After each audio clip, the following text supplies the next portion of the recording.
সদাহাস্য দীর্ঘ রাজনৈতিক জীবনে বর্ণময় এক চরিত্র।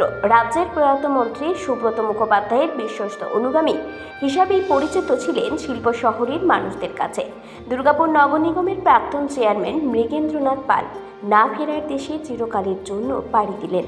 দুর্গাপুরের বিধাননগরের একটি বেসরকারি হাসপাতালে বৃহস্পতিবার দুপুরে শেষ নিঃশ্বাস ত্যাগ করেন তিনি।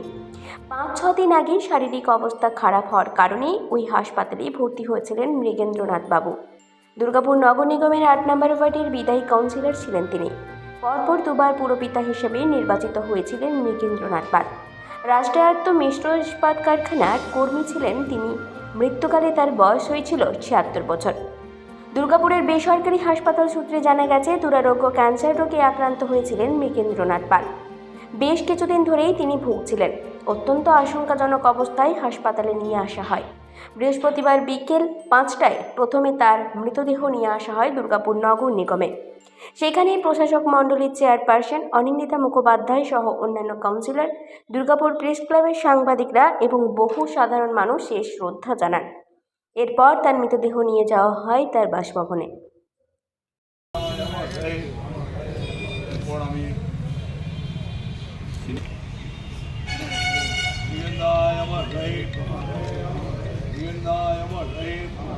আমাদের প্রাক্তন বিধায়ক আমাদের মধ্যে উপস্থিত আছেন ধর্মেন্দ্র যাদব,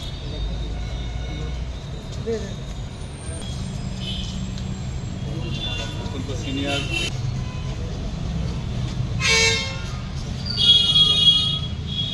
আমাদের সাংবাদিক বন্ধুদের তরফ থেকে আমরা সকল কাউন্সিলর, এক্স কাউন্সিলর যারা উপস্থিত করছি একে একে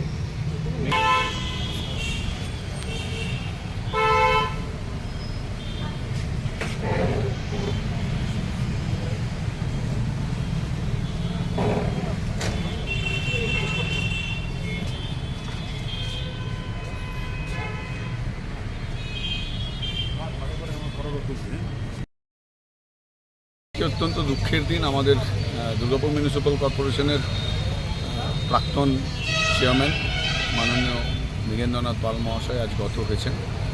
আমরা অত্যন্ত ভারাক্রান্ত মন নিয়ে তার নশ্বর দেহ নিয়ে এইমাত্র আমাদের কর্পোরেশনের সামনে শায়িত ছিলেন। তাকে আমরা সবাই মাল্যদান করলাম। মৃগেন্দ্র সম্পর্কে কী বলবো, মৃগেন্দ্র তো আমাদের অনেকে গার্জেনের মতন, আমাদের অভিভাবকের মতন ছিলেন, অত্যন্ত জনপ্রিয় ছিলেন।